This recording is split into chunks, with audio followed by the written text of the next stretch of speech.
देखते हुए बोली, देवल देखो ना कितना प्यारा सा क्यूट सा बेबी है, चलो ना हम भी छोटा सा बेबी पैदा करते हैं।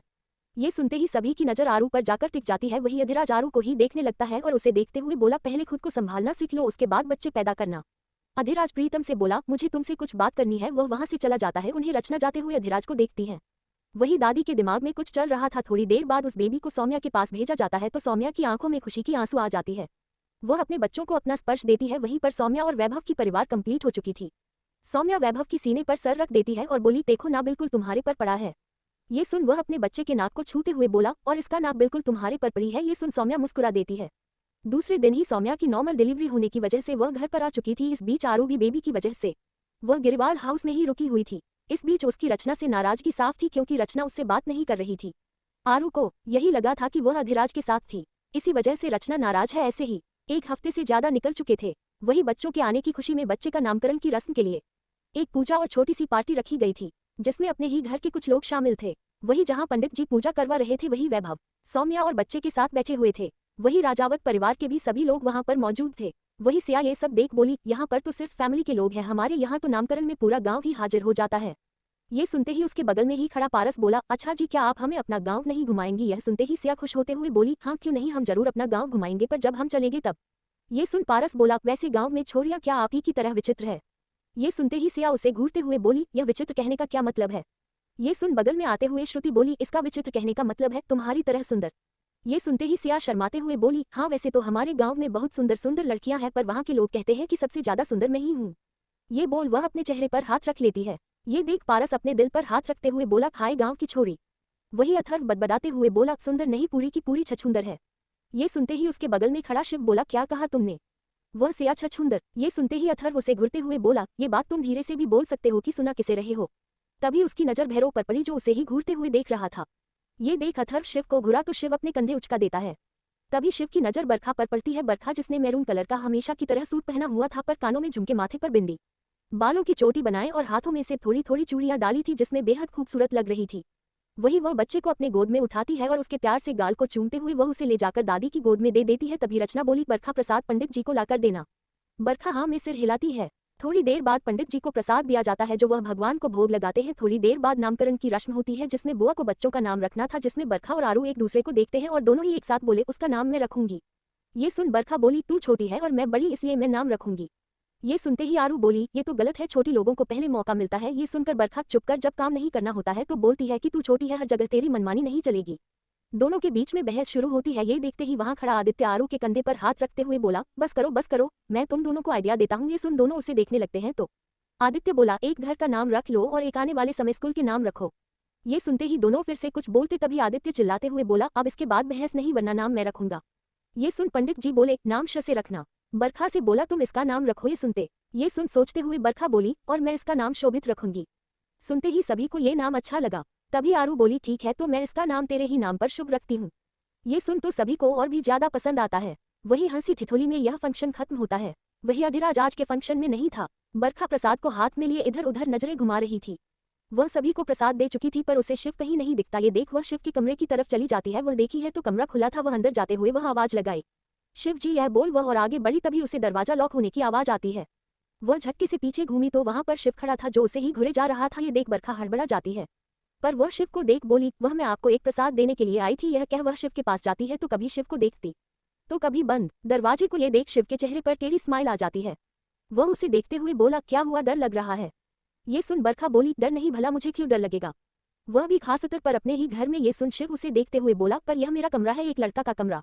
बरखा बोली तो। ये सुन शिव उसे देखते हुए बोला, लगता है भूल गई तुमसे मुझे अपना बदला पूरा करना है। ये सुन हैरानी से बरखा उसे देखी जैसे रही हो, कैसा बदला? ये सुनते ही शिव उसे देखते हुए बोला, अच्छा इतनी जल्दी भूल गई मुझे? तुमने थप्पड़ मारा था, क्या वह थप्पड़ भूल गई जब तुमने कहा था मैं बदला बाद में ले लूंगा? ये सुनते ही बरखा को उस दिन याद आता है कि डिलीवरी के समय उसने एक जोर से चांटा शिव के गाल पर मारा था। वह याद आते ही वह बोली, हाँ तो उस दिन आप नशे में आए थे और आप उठ भी नहीं रहे थे, तो फिर मुझे उठाने के लिए ऐसा करना पड़ा। ये सुन शिव उसे देखते हुए बोला, मुझे आज तक किसी ने नहीं मारा। ये सुन बरखा बोली, तो ठीक है ना, किसी ने नहीं मारा तो मैंने मार दिया, और यह रहा प्रसाद। ये बोल प्रसाद को वही टेबल पर रख वह तुरंत दरवाजे की तरफ भागती है। उससे पहले ही शिव उसके हाथों को पकड़ लेता है, जिससे एक दो चूड़ी टूटकर नीचे गिर जाती है। बरखा का न जाने क्यों दिल की धड़कन बढ़ चुकी थी, क्योंकि शिव का बिहेवियर कुछ अजीब सा लग रहा था। इन कुछ दिनों में भी शिव ने उसे कुछ ज्यादा परेशान नहीं किया था और सिर्फ उसे अजीब नजर से देखता रहता था। शिव की नजरिया उसे कुछ अजीब सा लग रहा था, पर आज के शिव की इस हरकत पर उसे घबराहट सी हो गई थी। तभी वह बोली, मेरा हाथ छोड़ी। ये सुनते ही शिव उसे देखते हुए बोला, क्यों? इसी हाथ को तो पकड़ने के लिए बेकरार थी। ये सुनते ही अचानक बरखा उसे देखने लगती है। तभी शिव उसके करीब बढ़ता है तो बरखा उसकी आंखों में ही देखते हुए अपने कदम पीछे लेती है। दोनों ही दौड़ से टिके हुए थे। वही अभी भी शिव बरखा के हाथों की एक कलाई पकड़ी थी। शिव उसके ऊपर एक हाथ रख उसे रोकते हुए बोला, क्या बात है, बड़ी जल्दबाजी है छूटने की। ये सुन बरखा उसे देखते हुए बोली, आप मेरे ही घर में मेरे साथ ऐसा कुछ नहीं कर सकते, और वैसे भी आप भूलिए मत, आपको लड़कियों में इंटरेस्ट नहीं है। ये बोलते हुए बरखा का दूसरा हाथ अपने ही हाथों में मुठिया कसता जा रहा था। उसकी धड़कनें इतनी तेज थी जिसे सुन शिव बोला, पर तुम्हारी यह धड़कनें तो कुछ और ही कह रही है। मुझे नहीं पता था एक विचित्र इंसान के आसपास भी लड़कियों का ये हाल होता है। वैसे तुम मुझे यह एहसास क्यों दिला रही हो कि मैं किया हूँ? क्यों तुम्हें डर लग रहा है क्या कि मैं तुम्हारे साथ कुछ करूंगा? ये बोलते हुए उसके करीब झुकता है तो बरखा अपनी आंखें जोर से मींच लेती है।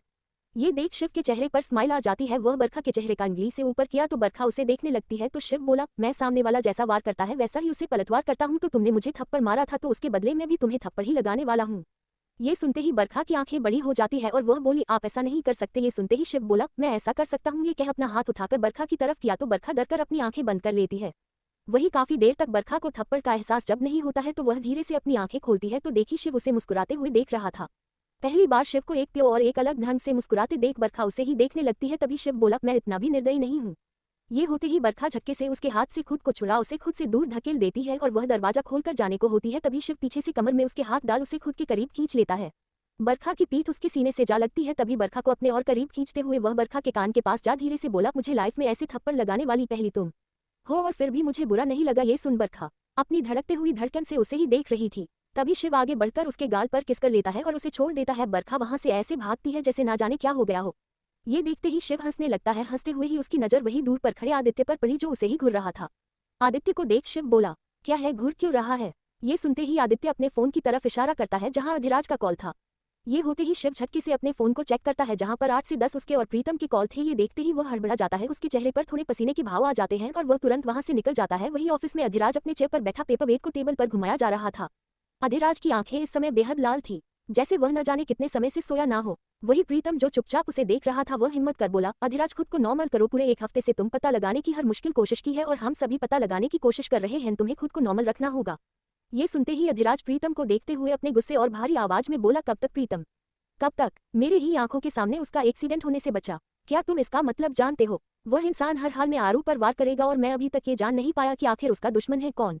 और पिछले एक हफ्ते से हमें अविनाश की कोई खबर नहीं है। ऐसे में मैं कैसे चुप रह सकता हूँ? बोलो। ये बोल अधिराज जोर से चिल्लाकर अपने पेपर को दीवार पर फेंकता है जिससे सामने की कांच चटक जाती है। प्रीतम भी एक पल के लिए डर से कांप जाता है। तभी वहां पर शिव जो सब सुन रहा था खुद को कंट्रोल कर अंदर आते हुए बोला, अधिराज।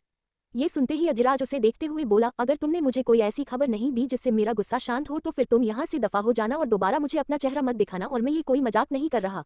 ये सुनते ही शिव उसे देखते हुए बोला, मुझे कुछ पता चला है। ये सुनते ही अधिराज उसे देखने लगता है।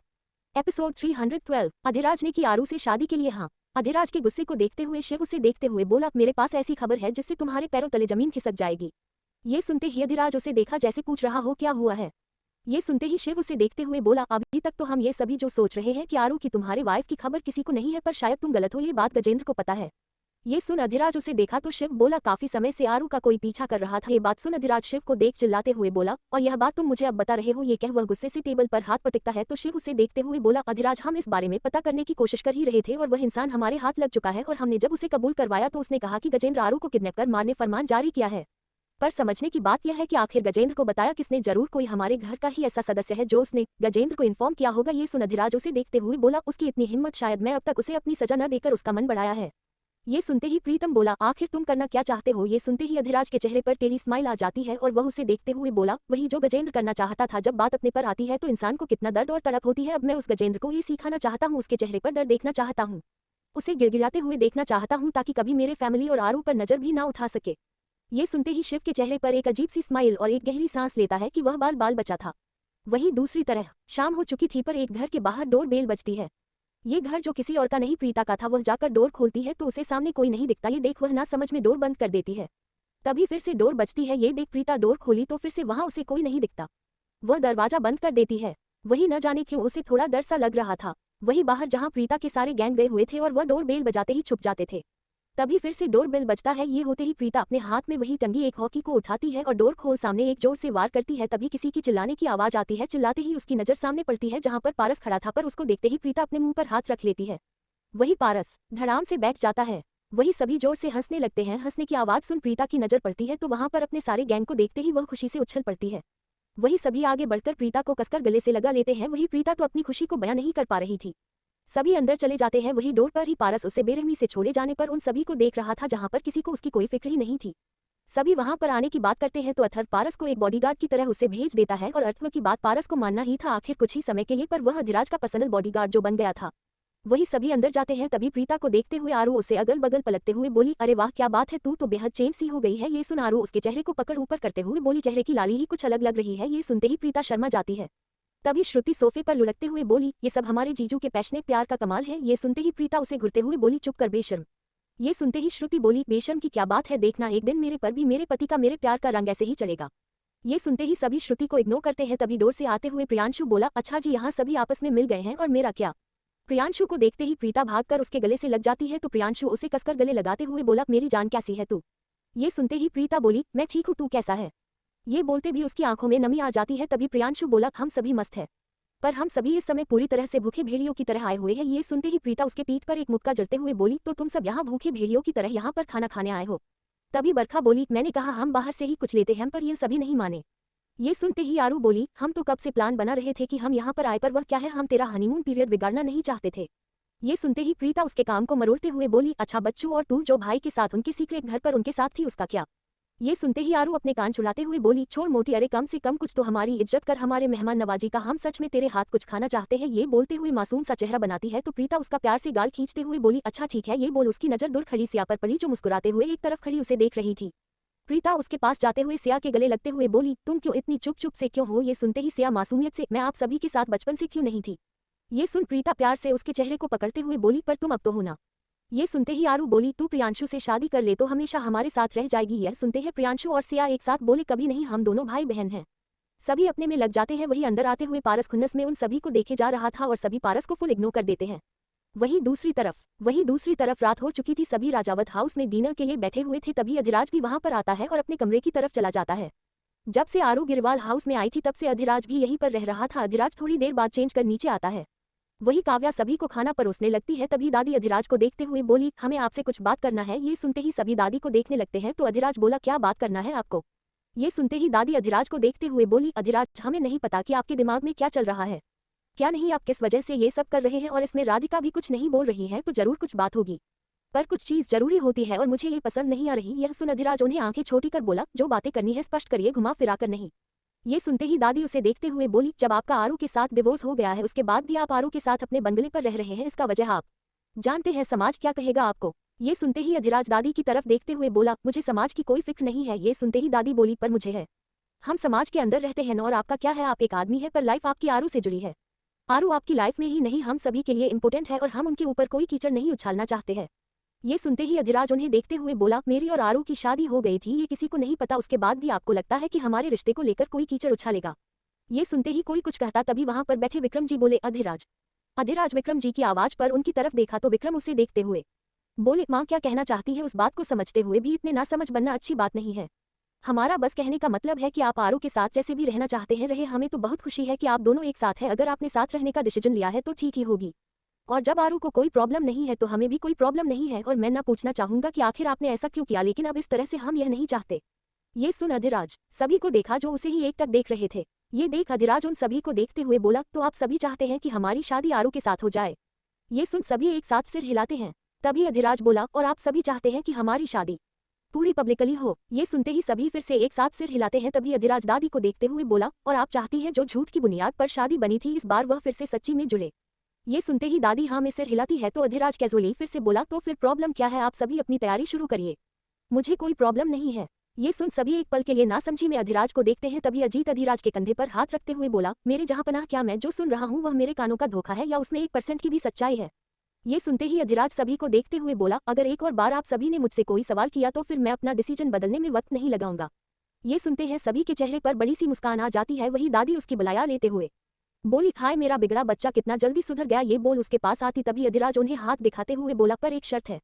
ये सुन सभी अधिराज को देखते हैं तो अधिराज बोला, मैं आरू से इस शादी का सरप्राइज देना चाहता हूँ और उम्मीद है आप सभी वैसा ही करेंगे।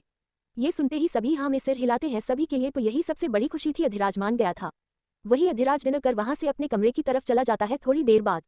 जैसा कि अधिराज जानता था कि राधिका उसे जरूर बुलाएगी, अधिराज राधिका के सामने बैठा हुआ था।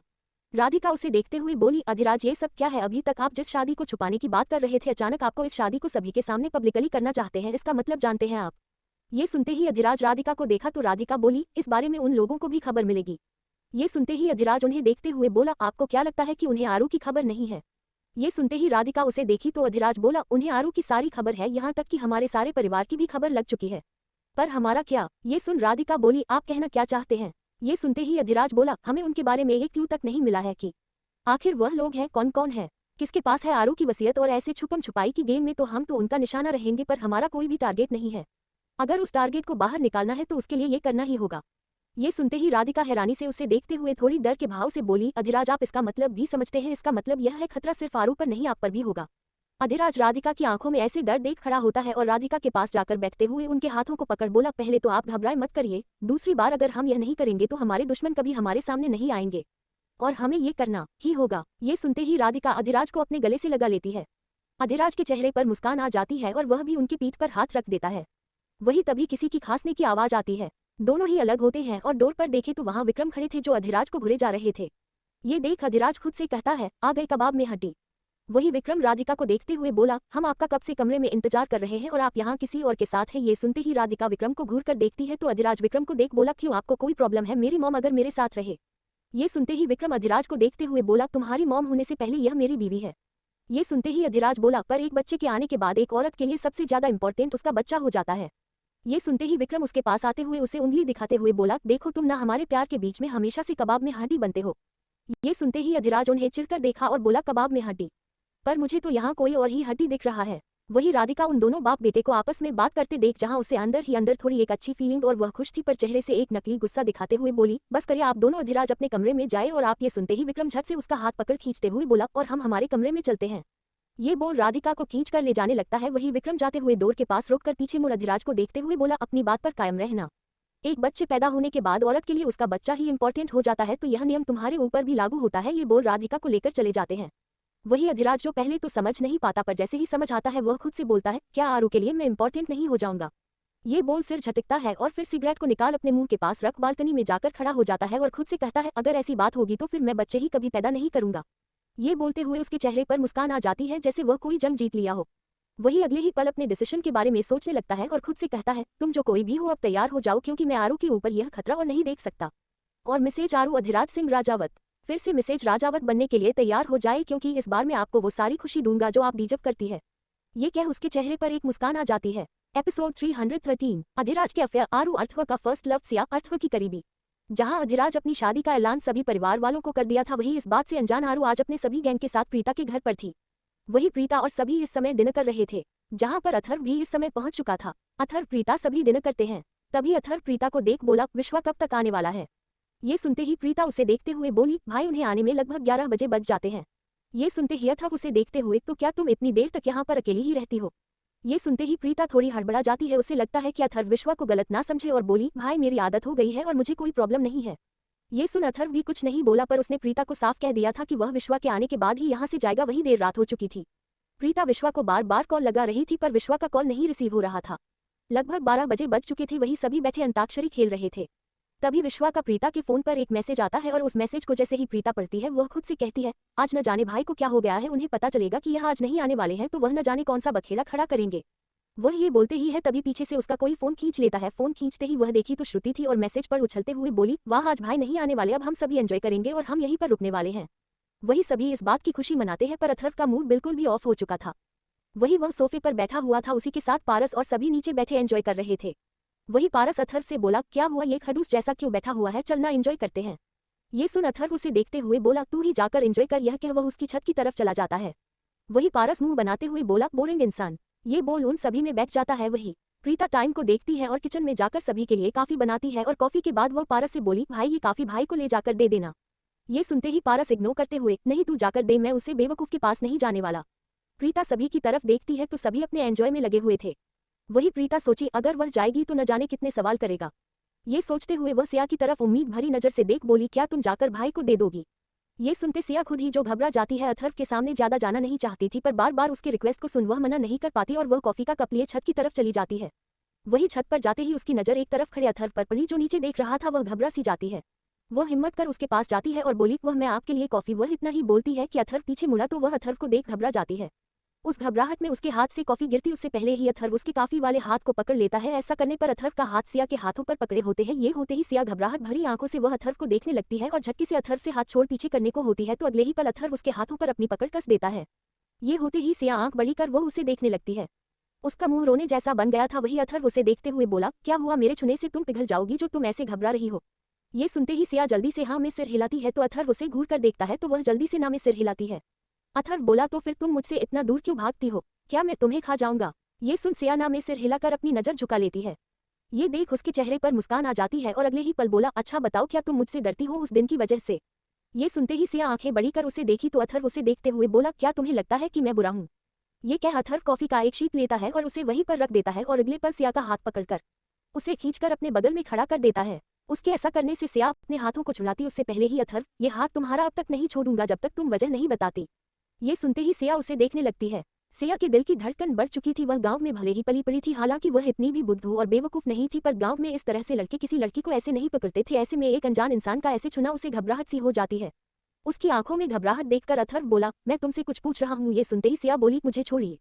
ये बोल अपने हाथ को छुड़ाने लगती है, तभी अथर्व उसके हाथों में पकड़े थोड़े और करीब खींच लेता है। सिया और अथर्व दोनों बेहद करीब थे। तभी अथर्व बोला, मैंने तुमसे कोई सवाल किया है? सिया अथर्व के मुंह से अपना नाम सुन सिया उसे देखने लगती है। अनायास दोनों की नजरें एक दूसरे पर टिक सी जाती है और अथर्व भी उसकी आंखों में देखते हुए फिर से पूछा, मैंने कुछ पूछा? ये सुनते ही सिया बोली, आप उस डेविल के जैसे लगते हैं। ये सुन पहले तो अथर्व समझ नहीं पाता, अगले ही पल अथर्व को समझ आता है तो वह खुद से कहता है, उसने सभी के मन में डर भर दिया है। तभी सिया अथर्व जो कहीं और खोए हुए थे वह अथर्व के हाथ पर जोर से बाइट करती है, जिससे अथर्व अचानक उसका हाथ छोड़ देता है। ये होते ही सिया वहां से भागती उससे पहले ही अथर्व पीछे से उसको पकड़ता तो सिया के दुपट्टा उसके हाथ में आ जाती है। सिया का पूरा दुपट्टा उसके हाथों में आ जाता है। अचानक सिया के कदम रुक जाते हैं और वह अपने सीने पर हाथ रख अथर्व को देखने लगती है। अथर्व सिया को देखा जिसकी आंखों में आंसू आ जाते हैं। ये देखते ही वह अपने कदम सिया की तरफ बढ़ाता है तो सिया अपनी नजरें झुका लेती है। अथर्व उसके करीब जा उस दुपट्टे को उसे ओढ़ाते हुए बोला, अगर तुम्हें किसी से डरना और दूर रहना है तो उनके नजरों को पहचानना और समझना सीखो। ये कह उस दुपट्टा को पूरा उड़ा देता है तो सिया बिना देरी किए वहां से भाग जाती है। वही अथर्व रेलिंग से टिक कुछ सोचे जा रहा था, तभी पीछे से उसके कंधे पर हाथ रखते हुए पारस बोला, लगता है मुझे मेरी भाभी मिल गई है। ये सुनते ही अथर्व पीछे देखा और पारस को देखते हुए बोला, क्या बकवास कर रहे हो? ये सुनते ही पारस बोला, तुम्हें मैं बचपन से जानता हूँ, लड़कियों से खुद दूर रहने वाला जानबूझकर एक लड़की से बातें कर रहा है। तुम्हें क्या लगता है मैं तुम्हारी फीलिंग को नहीं समझ पाऊंगा? चोरी चोरी उस लड़की को देखना, उसके लिए पिज्जा भिजवाना, क्या ये सब तुम्हारे दिल में चल रही एक चाहत को नहीं जन्म दी है? ये सुन अथर्व उसे देखने लगता है तो पारस वही अथर्व के रखे हुए सिगरेट को जलाकर अपने मुंह में सिगरेट खींचकर उसे देखते हुए बोला, तुम्हें सिया में आरू की छवि दिखती है ना? ये सुनते ही अथर्व उसे देखते हुए बोला, ऐसा कुछ नहीं है। ये सुनते ही पारस बोला, बकवास नहीं, सच्चाई है कि तुम पहली ही नजर में आरू के मासूमियत से फिदा हो गए थे, यहाँ तक कि तुम्हारे दिल में यदि किसी ने चाहत जगाई थी तो वह आरू थी। पहले तो तुम्हें लगा कि आरू प्रियांशु एक दूसरे से कनेक्ट है, बाद में तुम्हें पता चला कि वह तुम्हारी भाभी है। तुमने तुरंत मूव ऑन करने का सोचा, पर सिया के आने के बाद उसमें आरू की झलक दिखी तो तुम सिया को कहीं ना कहीं पसंद करते हो। और प्लीज इस बात से मुझे तो झूठ बोलने की कोशिश मत करना। ये सुन अथर्व उसके मुंह से ले सिगरेट के काश को लेने लगता है पर कुछ बोलता नहीं। थोड़ी देर बाद सभी नीचे आते हैं तो सभी वहीं पर टेढ़े मेढ़े सोए थे और ये देख पारस दौड़कर जहां सिंगल सोफा था उस पर लेट जाता है और बोला, ये तो मेरी जगह है, क्या आंखें बंद कर लेता है? वही अथर्व कमरे की तरफ जाता है और वहां से कंबल खींच और सभी के उड़ा देता है। कंबल ओढ़ाते वक्त उसकी नजर आरू पर पड़ी और पारस के कहे शब्दों को याद कर आरू को देखने लगता है। ये सच था जो भी पारस ने कहा था, पर यह भी सच था कि वह उसे अपनी भाभी मानता था। वह खुद से कहता है, अधिराज तुम सच में बहुत लकी हो जो आरू तुम्हारी लाइफ में है। ये बोलते हुए उसके चेहरे पर मुस्कान आ जाती है। तभी उसकी नजर आरू के बगल में सोई सिया पर पड़ती है तो वह सिया को देखने लगता है और फिर उसे भी कंबल उड़ा वह वही पारस के ही बगल में सोफे पर बैठ जाता है और काफी देर तक ऐसे ही टकटकी लगा उसको देखते रहता है। अगली सुबह प्रीतम का घर, रावी किचन में सुबह का नाश्ता बना रही थी और वह फोन पर वरुण से बात कर रही थी। उधर से वरुण जो इस समय अपने थाने पर बैठा हुआ था वह उससे बोला, कितने महीने हो गए मैं तुम्हारे लिए उस कंपनी से बात किया था, तुम अभी तक नहीं गई, जाकर एक बार वहां पर देखो। तभी रावी, भाई मैं सोच रही हूँ कि कुछ समय बाद इस चीज को देखूं। ये सुनते ही वरुण बोला, क्यों, क्या हुआ? क्या उस प्रीतम ने तुम्हें मना किया है? रावी, नहीं, बस थोड़ा समय देना चाहती हूँ खुद को। ये सुनकर वरुण कुछ नहीं बोला और कुछ देर बातों के बाद दोनों ही फोन कट कर देते हैं। वही रावी सुबह का नाश्ता बना टेबल पर रखती है। रावी जब से यहाँ पर आई थी वह हॉल में ही सोई थी और प्रीतम अपने कमरे में। प्रीतम को इतना देर से ना आते देख वह कमरे का गेट खोलकर अंदर जाती है तो अंदर ही उसकी नजर टॉवल लपेटे प्रीतम पर पड़ी। इस समय फोन पर किसी से बात करते हुए टॉवल से अपनी बॉडी को पोंछ रहा था।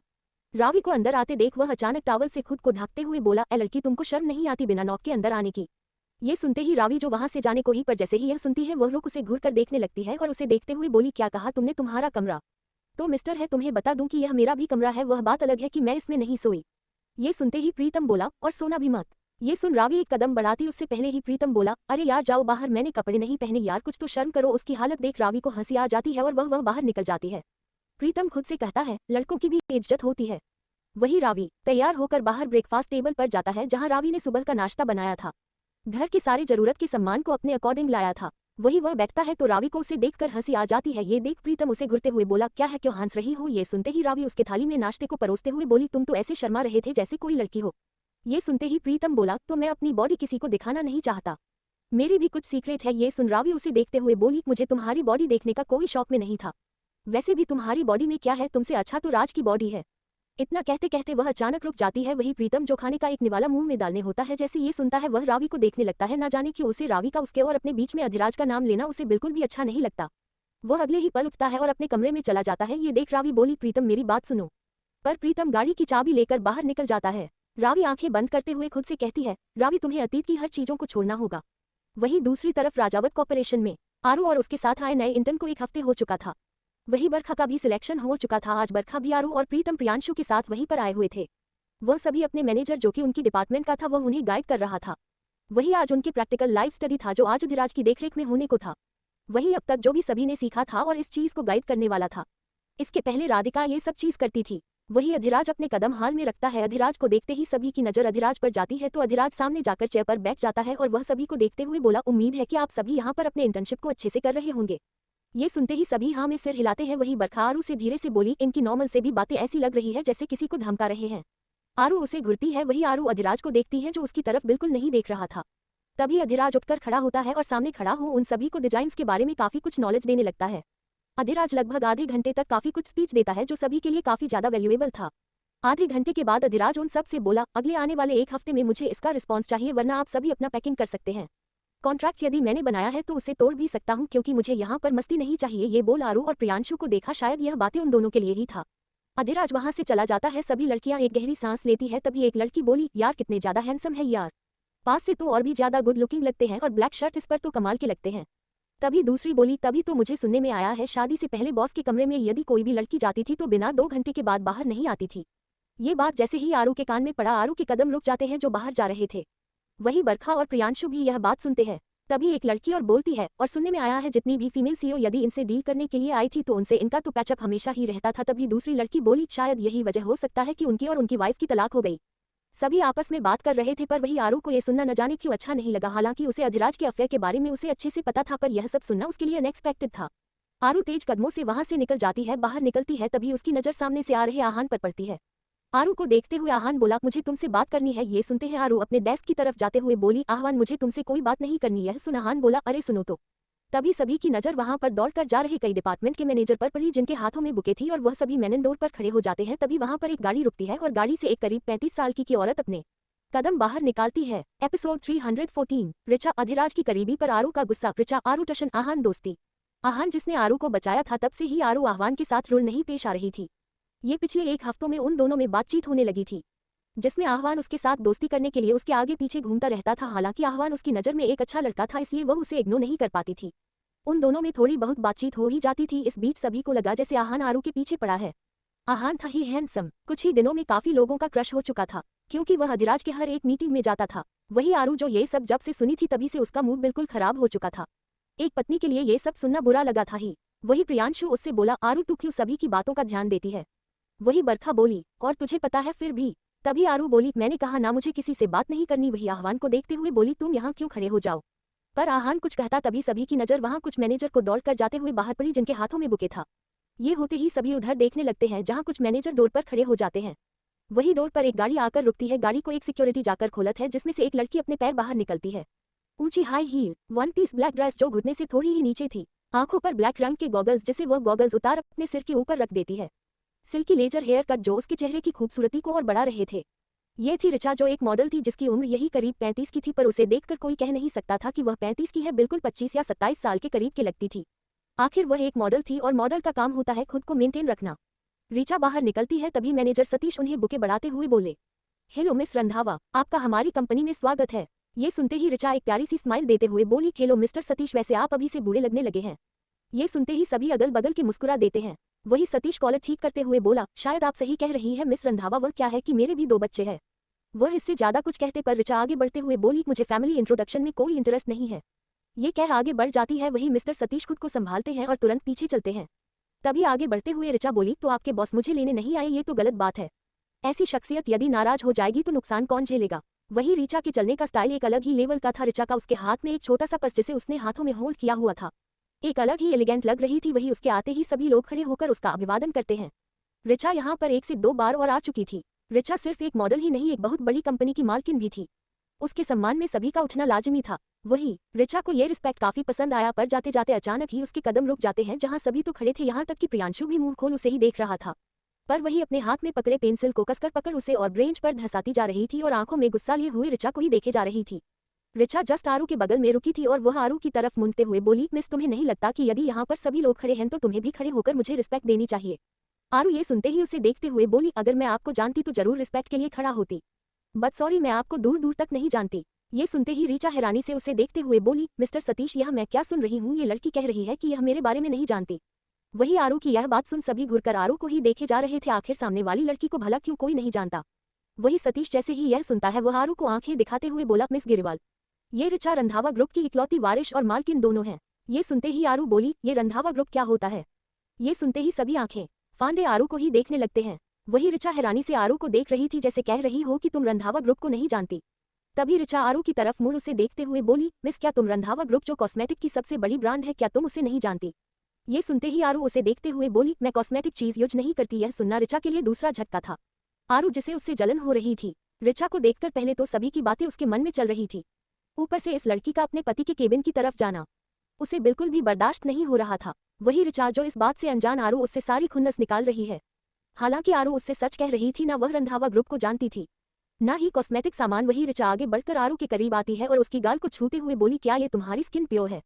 ये सुन आरू एटीट्यूड से बोली, हाँ बिल्कुल 100% शुद्ध है, वह भी बिना किसी मिलावटी कॉस्मेटिक के, जैसे कि आपने अपने चेहरे पर थोपी हुई है। वह इतना ही बोलती है तभी प्रियांशु आरू के मुंह पर हाथ रख देता है और उसके मुंह पर हाथ रखते हुए बोला, I am sorry miss Randhawa. वह क्या है ना, यह नादान बालिका को कुछ भी नहीं पता और इसीलिए वह आपके साथ ऐसे पेश आ रही है।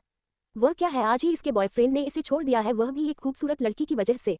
शायद इसलिए यह आपकी खूबसूरती से जल रही है। ये बात जैसे ही आरू सुनती है वह घुरकर प्रियांशु को देखती है। तभी प्रियांशु, इसके लिए मैं आपसे माफी चाहती हूँ। वही बरखा जो मुंह फोड़े सामने खड़ी लड़की को देख रही थी जिसे उसने सिर्फ मैगजीन पर देखा हुआ था, वह तो सामने देखकर ही हैरान थी। वही आरू की सारी बातें जो ऋचा को शौकन पर शौकन किया जा रही थी, पर ऋचा ने उसे गुस्से में घूरते हुए बोली, मुझे तुम बिल्कुल पसंद नहीं आई। ये सुनते ही आरू उसे देखते हुए बोली, क्यों, आपको मुझे पसंद करने की क्या जरूरत है, मैं कोई लड़कियों में इंटरेस्ट नहीं रखती। ये सुनते ही ऋचा का जैसे सर घूमता है। वही वहां के बहस को एक कलीग जाकर आदित्य को बताता है। वही आदित्य थोड़ी देर में वहां पर आता है और ऋचा को देखते हुए बोला, हेलो मिस्टर रंधावा, आप यहाँ पर चलिए, आपको बॉस बुला रहे हैं। ये सुनते ही ऋचा आरू को देखते हुए बोली, तुमसे तो मैं बाद में मिलेगी। ये सुनते ही आरू बोली, पर मैं तो आपसे बिल्कुल भी नहीं मिलना चाहती। ऋचा जिसका मन कर रहा था कि वह आरू के दिमाग का पुर्जा खोल कर देखे कि आखिर ऐसा क्या फिट हो गया है जो उसकी बेइज्जती कर रही है। वही ऋचा आदित्य के साथ चली जाती है और आदित्य आरू को घूर कर देखा। वही उसके चले जाने के बाद सभी ऋचा की तारीफ और आरू के बारे में भला बुरा बोलने लगते हैं, जिससे आरू को तो कोई भी फर्क नहीं पड़ता। वही आरू खुन्नस में कीबोर्ड पर चलाते हुए बोली, कहाँ मैं फंस गई, लगता है मुझे प्रैक्टिस की जरूरत है। ये बोल वह उठती तभी प्रियांशु उसके कंधे को दबाकर बैठाते हुए बोला, अपना गुस्सा बाद में निकाल लेना और प्रैक्टिस भी कर लेना, पहले तो तू ठंड कर। ये बोल उसे एक गिलास पानी बढ़ाता है तो आरू पानी पी जाती है। वही आह्वान जो सब कुछ देख रहा था, तभी आरू की नजर आह्वान पर जाती है और वह उसे देखकर चिल्लाने को होती है, अचानक रुक जाती है। वही आह्वान जो आरू के मुंह खोलने पर ही डर कर एक कदम पीछे हो जाता है कि यह लड़की उसकी ना बेइज्जती करे, फिर उसे चुप होते देख उसे टुकुर टुकुर देखते लगता है। तभी आरू उसे देखते हुए बोली, तुम मुझसे दोस्ती करना चाहते हो ना। ये सुनते ही आह्वान जल्दी से सिर हिलाता है तो आरू के चेहरे पर टेढ़ी स्माइल आ जाती है और वह बोली, चलो मेरा एक टास्क पूरा करो, अगर तुमने वह कर दिया तो हमारी फ्रेंडशिप पक्की। ये सुनते ही आह्वान खुश हो जाता है, पर अगले ही पल वह उससे बोला, ऐसा क्या करने वाली हो तुम। ये सुनते ही आरू बोली, वह तो तुम्हें वह काम करके ही पता चलेगा। तभी आह्वान बोला, तब मेरी भी एक शर्त है। ये सुन आरू उसे देखी तो प्रियांशु उसको घूरते हुए बोला, मुझे भी तुमसे पक्की वाली फ्रेंडशिप चाहिए। ये सुनते ही आरू उसे देखती है और बोली, डन। दूसरी तरफ अधिराज का केबिन नॉक होता है। कैबिन नॉक होते ही अधिराज अंदर आने को बोला तो ऋचा अंदर अपने कदम रखती है। ऋचा को देखते ही अधिराज उसे देखते हुए बोला, मिस रंधावा, हम आपका कब से इंतजार कर रहे थे। ये सुनते हैं ऋचा जिसका मूड पूरी तरह से खराब हो चुका था, वह उसे देख बोली, मिस्टर राजावत, पर यहाँ आने के बाद मैं बहुत ज्यादा डिसअपॉइंटेड हूँ। और मैं डिसअपॉइंटेड होती हूँ तो आपको पता है ना, मुझे बिल्कुल भी अच्छा नहीं लगता, और यदि मुझे नहीं अच्छा लगता तो फिर मैं किसी की नहीं सुनती। अधिराज उसे देखते भी बोला, क्या हमारी कंपनी ने कुछ ऐसा किया जिससे तुम्हारा मूड खराब है? ये सुनते ही ऋचा आरू को याद करते हुए बोली, तुम अपने कंपनी में न जाने कैसे कैसे कलीग को रखते हो। छोड़ो, अगर मेरा मूड ठीक करना चाहते हो तो मुझे एक हक दो। ये कह वह आगे बढ़ती है, तभी वहां बैठा शिव उठकर उसके सामने आते हुए बोला, मिस रंधावा, क्या आप मुझे हग नहीं करना चाहेंगी? ये बोल उसे गले लगा लेता है। वही उसके ऐसा करते ही ऋचा उसे खुद से दूर धकेलते हुए बोली, मुझे मिक्स इंसान में कोई इंटरेस्ट नहीं है। ये सुनते ही शिव लाचारी से अधिराज को देखा है तो ऋचा आगे बढ़कर अधिराज के गले लग जाती है। अधिराज के गले लग बोली, काफी लंबे समय बाद हम मिल रहे हैं, आई मिस यू जान। ये कह वह अधिराज के गाल पर किस कर देती है। वही आरू जिसके चेहरे पर गुस्सा साफ देखा जा सकता था, वह आहान से दोस्ती के बदले वह अधिराज के सीसीटीवी कैमरा को हैक कर उसके कंप्यूटर में बैठ वह सारा नजारा देख रही थी। वही प्रियांशु को जहां हंसी आ रही थी वही बरखा खुद में ही खोए कहती है, ये शिव ऐसे तो लड़कियों से दूर भागते हैं और इसे खुद जाकर गले मिल रहे हैं। वही आहान जो आरू की नजदीक कंप्यूटर में जो झांक कर वह सब देख रही थी, वही आरू की नजदीकी को महसूस कर रहा था और एकटक आरू को ही देख रहा था। वही आरू की नजर तो कंप्यूटर में ही टिकी थी। वही आरू के चेहरे पर आ रहे बालों को उसके कान के पीछे करता है तो आरू की नजर आहान पर पड़ी तो आहान बोला, तुम्हारे बाल मुझे इरिटेट कर रहे थे। ये सुनते ही आरू उठकर खड़ी होते हुए बोली, इस वीडियो को मुझे सेंड करना। ये सुनते ही आह्वान बोला, तुम पागल हो गई हो? अगर मिस्टर राजावत को पता चला कि मैं उनके केबिन का सीसीटीवी हैक किया था तो मेरी नौकरी जा सकती थी। ये सुनते ही आरू बोली, तुम्हें मेरी दोस्ती चाहिए या नहीं? ये सुनते ही आहान बोला, ठीक है, तुम मुझे ये बताओ कि तुम ये सब क्यों देख रही हो? क्या तुम मिस्टर अधिराज? वह इससे ज्यादा कुछ बोलता कि तभी आरू बोली, ये चीज मुझे उनके फैमिली वालों को देना है जो अपने बेटे को बहुत ज्यादा सत्य सावित्री समझते हैं। ये सुन आहान कुछ नहीं बोलता और आरू से दोस्ती के लिए मान जाता है। वही अधिराज के केबिन में ऋचा बैठी हुई थी। वही अधिराज उसके सामने एक पेपर बढ़ाते हुए बोला, ये कॉन्ट्रैक्ट है, तुम पढ़ सकती हो। ऋचा कॉन्ट्रैक्ट को एक नजर देखी और उसे देखते हुए बोली, मिस्टर राजावत, मेरी अब उम्र हो चली है और तुम मुझे अपनी कंपनी का ब्रांड एम्बेसडर चुनना चाहते हो, ऐसा क्यों?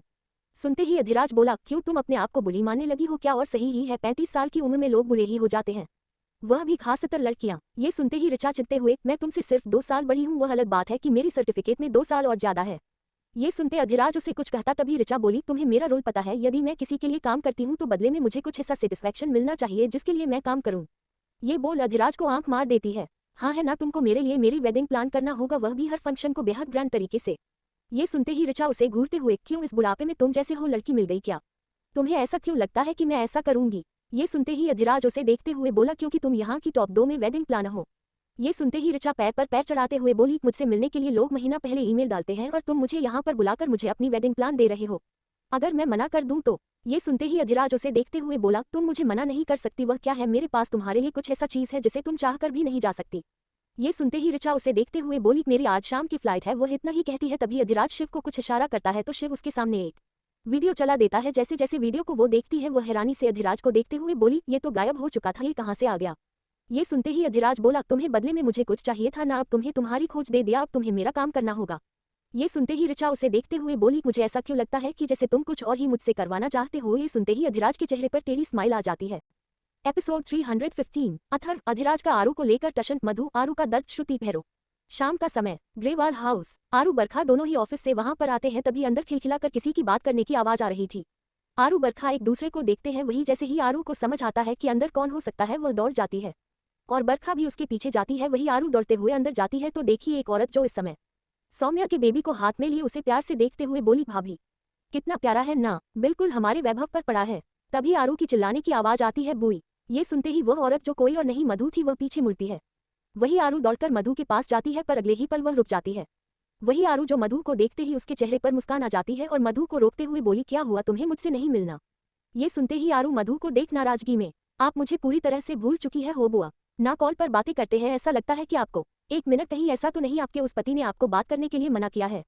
ये सुनते ही मधु उठते हुए आरू के गाल पर हाथ रख उसे प्यार से देखते हुए बोली, मुझे आपसे मिलने से इस दुनिया की कोई भी ताकत नहीं रोक सकती।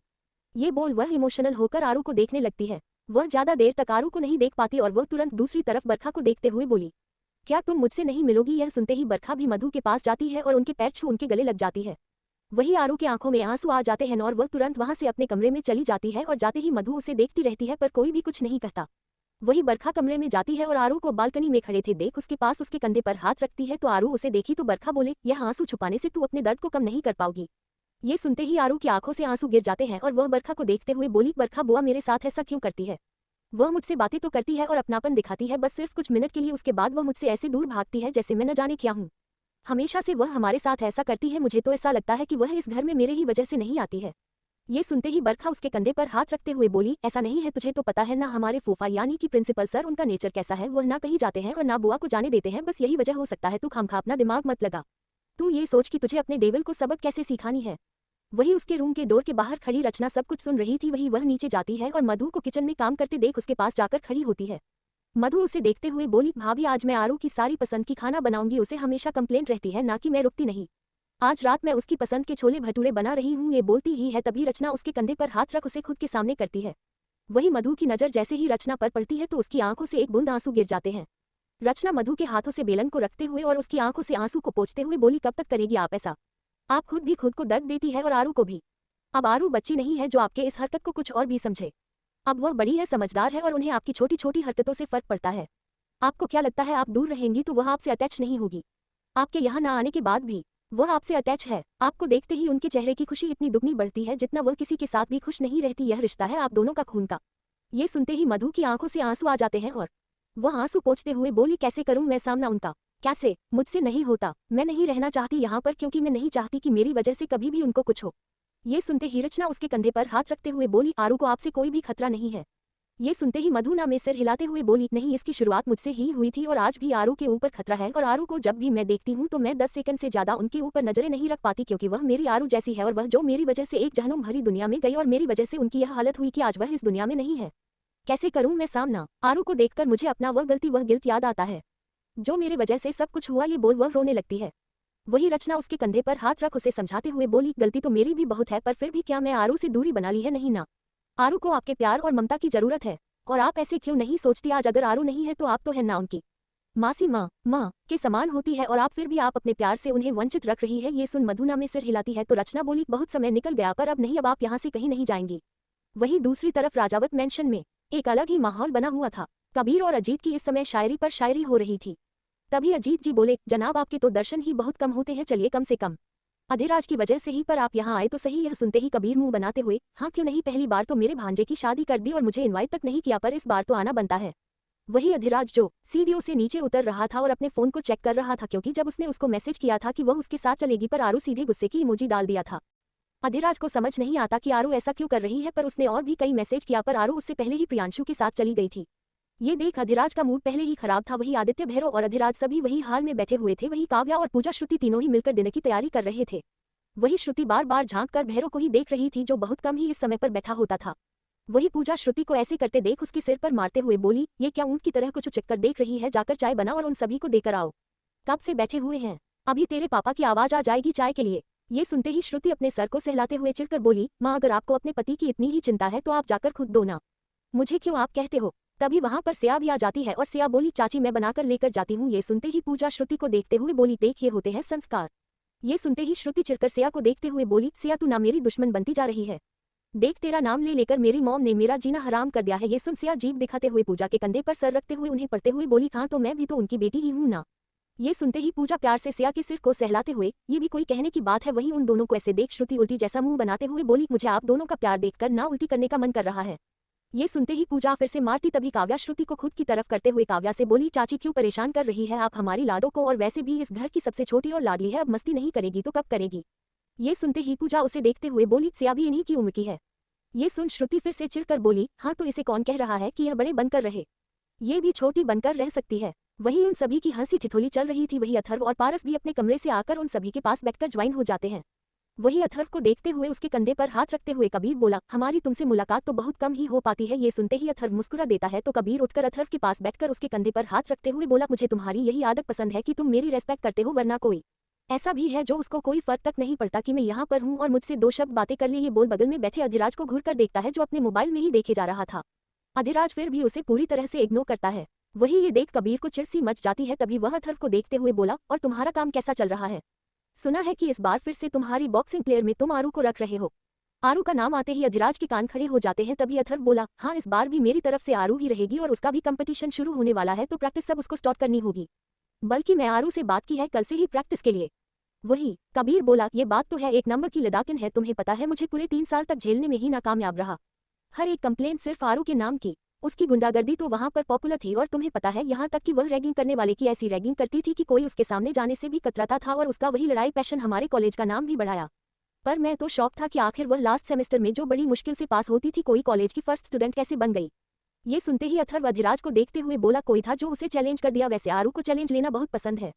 वही बार बार आरू की बात इन दोनों के मुंह से सुन अधिराज अपनी नजर उठाकर चिढ़कर उसे देखते हुए बोला क्या तुमने आरू को कंपटीशन में भाग लेना है इसकी परमिशन मुझसे ली।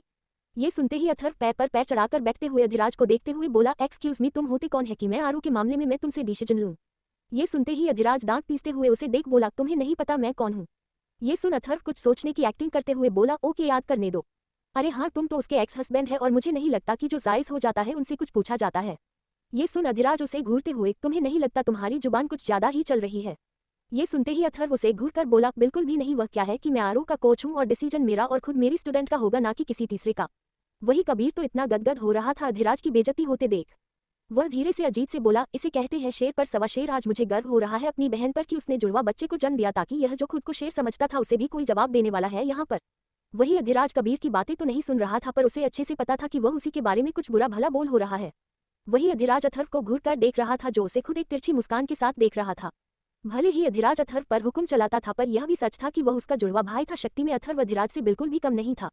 वही कोई और भी था जो खुश हो रहा था जिसे देख राधिका घूरते हुए बोली कुछ ज्यादा ही आपको हंसी नहीं आ रही। वही विक्रम जी हंसते हुए बोले हाँ क्यों आज मेरा बेटा जो मेरी मन की मुरादें पूरी कर रहा है। ये सुनते ही राधिका बोली आई डोंट बिलीव इट कि आपको अपने ही बेटे की बेइज्जती होते देख इतनी मजा आ रहा है। वही सिया चाय को कप में डाल वह बाहर लेकर आती है। वही पूजा अभी भी श्रुति को भी देखे जा रही थी। श्रुति उसकी नजर में एक बिगड़ी लड़की बन चुकी थी जो वह उसे सुधारना चाहती थी पर वह उसकी एक बात नहीं सुनती थी। एक माँ के रूप में बच्चों की शैतानियों को झेलना एक माँ को तब तक अच्छा लगता है जब तक बच्चे उनके सहारे होते हैं। पर जब बच्चे बड़े होते हैं तो माँ को हमेशा ही उनकी चिंता होती है कि अगर उनकी ऐसी ही शैतानियां रही तो आगे चलकर क्या होगा। ऐसे में पूजा का श्रुति को डांटना सिर्फ उसे दुनिया की रीत को समझाने का तरीका था। आरू की शैतानियां श्रुति से कहीं ज्यादा गुना थी पर आरू उसी के घर में आए जिससे किसी को कोई फर्क नहीं था। पर श्रुति की उसे फिक्र लगी रहती थी कि जब श्रुति अपने ससुराल जाएगी तो उसकी ऐसी बिहेवियर को कोई झेलेगा या फिर उल्टा श्रुति पर ही भारी पड़ेगा। उसके चेहरे की भाव को देखते हुए काव्या उसके कंधे पर हाथ रखते हुए बोली चाची आप परेशान क्यों होती है। वह समझदार है वह आपकी बेटी है और आपको ऐसा क्यों लगता है। पूजा काव्या को देखते हुए श्रुति को सिया के पीछे जाते हुए देख बोली क्या करूं एक माँ हूं ना। वही सिया जो सभी को चाय लेकर जा रही थी तभी श्रुति की नजर भैरव पर पड़ती है जो किसी का कॉल आने की वजह से वह फोन लेकर अपने कमरे की तरफ जाता है। ये होते ही श्रुति तुरंत सिया के हाथ सामने आते हुए बोली तू चाय मुझे दे मैं सभी को चाय दे देती हूँ। ये देख सिया उसे घुरते हुए इसके पहले तो तू चाय के लिए मना कर रही थी। यह सुनते ही श्रुति बोली अरे यार मैं तो बस माँ को चिढ़ा रही थी तू जा कुछ स्नैक्स भी लेते आ क्योंकि अभी दिन में 1 घंटे का टाइम है। सिया जो कि खुद भोली थी वह श्रुति की चालाकियां को नहीं समझती और वह तुरंत हाँ में सिर हिला देती है और श्रुति तुरंत उसके हाथ से ट्रे लेते हुए मन ही मन बोली हाय रे मेरी ननंद रानी कितनी ज्यादा मासूम है। ये कह वह तुरंत चाय का कप लेकर चली जाती है। हालांकि अधिराज को वहां बैठे देख उसकी पसीने तो हमेशा ही छूट जाते थे पर अथर्व को देख उसे एक बल मिलता था। जब से अथर्व इस घर में आया था सभी को अधिराज से थोड़ा कम डर लगने लगा था क्योंकि अगर अधिराज कुछ ऐसा कहता भी था तो अथर्व बिना किसी झिझक का टोक देता था क्योंकि अधिराज अथर्व की बातों का ज्यादा कुछ जवाब नहीं देता था। इसीलिए सभी के मन में थोड़ा अधिराज के प्रति डर कम सा हो गया था। वही प्रियांशु भी अपने कमरे से बाहर आकर कबीर को देखकर मुंह बना लेता है और जाकर अपने विक्रम जी से बोला पापा आप भी क्या इन बोरिंग लोगों के साथ बैठे हुए हैं। ये कह वह राधिका को देखा जो उसे देख घूर रही थी तो वह विक्रम के हाथ पकड़ खींचते हुए बोला चलिए हम सभी वहां पर चाय पीते हैं क्योंकि मुझे तो यहाँ पर चाय प्या ही नहीं जाएगा कोई मुझे आंखों से ही मारने की कोशिश करता है। वही विक्रम राधिका को देखा और प्रियांशु के खींचने पर वह लेकर चला जाता है। राधिका नगावारी में सिर हिलाती है तो दादी बोली अरे अब तो कम से कम अपना गुस्सा छोड़ो। ये सुन राधिका बोली माँ मैं कहाँ गुस्सा करती हूँ बस इन सभी का ही मन बढ़ चुका है। ये सुन दादी खुद से बड़बड़ाती है माँ बेटा बिल्कुल एक जैसा कोई बात कहो नहीं उल्टा दोस्त किसी और पर मर देते हैं। ये सुनते ही राधिका बोली माँ मैं सुन रही हूँ। ये सुन दादी कुछ नहीं बोलती। वही श्रुति सभी को चाय देती है और अधिराज को देती है तो अधिराज नहीं लेता। ये देख इधर उधर नजरें कर अनजान बनते हुए ये भैरू कहाँ चला गया।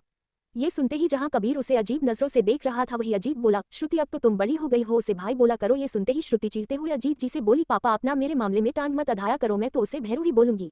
वही अधिराज जो फोन में देख रहा था वह बोला अपनी लैंग्वेज ठीक करो। ये सुनते ही श्रुति घबरा जाती है तभी अथर्व बोला वह कमरे में गया है जाओ उसे दे दो। ये सुनते ही श्रुति तुरंत वहां से निकल जाती है और कमरे में जाती है जहां भैरव बालकनी में खड़ा होकर किसी से बात कर रहा था। वहीं धीरे धीरे कदमों से श्रुति भैरव के पीछे जाकर खड़ी हो जाती है। उसके कदम इतने धीरे थे कि जहां भैरव हर एक आहट को पहचान जाता था पर वह फोन पर किसी से बात करने में व्यस्त था और ऊपर से वह घर में था तो उसे ऐसी चीजों की भनक से फर्क भी नहीं पड़ा। वह बात कर जैसे ही पीछे मुड़ता है अचानक किसी को देखकर हड़बड़ा जाता है और श्रुति के पीछे खड़े होने की वजह से इस हड़बड़ाहट में ट्रे में रखी चाय भी उसके हाथों से लग जाती है। उसके ऐसा होते ही चाय छलक श्रुति के ऊपर गिर जाती है और श्रुति के मुंह से एक हल्की चीख सी निकल जाती है और उसके ऊपर चाय गिरता देख वह गुस्से में दांत पीसते हुए बोला पागल हो गई हो क्या मेरे पीछे भूत की तरह क्यों खड़ी थी। ये सुनते ही श्रुति आंसू भरी आंखों से बोली मैं तो चाय देने के लिए आई थी पर आपने मुझे जला दिया। अब मैं जाकर भाई से बोलूंगी। भाई से मतलब अथर्व से था। भैरव उसे देखते हुए बोला ये छोटी छोटी बात पर तुम कंप्लेंट करने वाली हो। ये सुनते ही श्रुति चाय को एक साइड रख कमर पर हाथ रखते हुए बोली, अच्छा जब से तुमसे मेरे भाई की कंप्लेंट करती है तब तो नहीं कहते। जैसे तुमने मेरे भाई की हाथों का बैंड बजाया था ना, मैं भी अपने भाई से बैंड बजाऊंगी। वही श्रुति की धमकी को सुनकर उसे घुरते हुए बोला, निकलो यहाँ से। ये सुनते ही श्रुति बोली, मैं नहीं निकलूंगी, पहले मुझसे सॉरी बोलो, आपने मेरे ऊपर चाय गिराया। ये गुस्से में उसके हाथ खींचकर उसे कमरे से निकालता उससे पहले ही अचानक वह रुक जाता है और पीछे मुड़कर देखा श्रुति अपनी आंखें जोर से मीची हुई थी। वह उसका हाथ छोड़ देता है तो श्रुति उसे देखी तो भैरव उसका दूसरा हाथ पकड़कर उसे वहां से ले जाता है। वह उसका हाथ पकड़कर खींचकर ले जाते हुए हाल में बैठे सभी लोग देखते हैं। जैसा कि सभी को यही लगता है कि जरूर श्रुति ने फिर से कुछ किया होगा जिससे भैरव का पारा हाई था, क्योंकि श्रुति भैरव को छेड़ती थी और भैरव चिढ़कर उसे डांट देता था और अब तक तो इस मामले में सभी को आदत हो चुकी थी। भैरव उसे खींचते हुए किचन में ले जाता है तो वहां पर उन दोनों को ऐसे देख पूजा बोली, क्या किया इस लड़की ने भैरव। ये सुनते ही भैरव कुछ बोलता तभी श्रुति बोली, माँ आपको अपनी बेटी से पूछना चाहिए, आप क्यों इससे पूछ रही है। वही भैरव फ्रिज खोलता है और उसमें से बर्फ निकालता है। वही अभी आए हुए पारस को जैसे ही श्रुति देखी वैसे ही तुरंत भैरव के हाथ से बर्फ छीनकर पारस को देते हुए बोली, पारस प्लीज यार इस पर बर्फ लगा दो ना।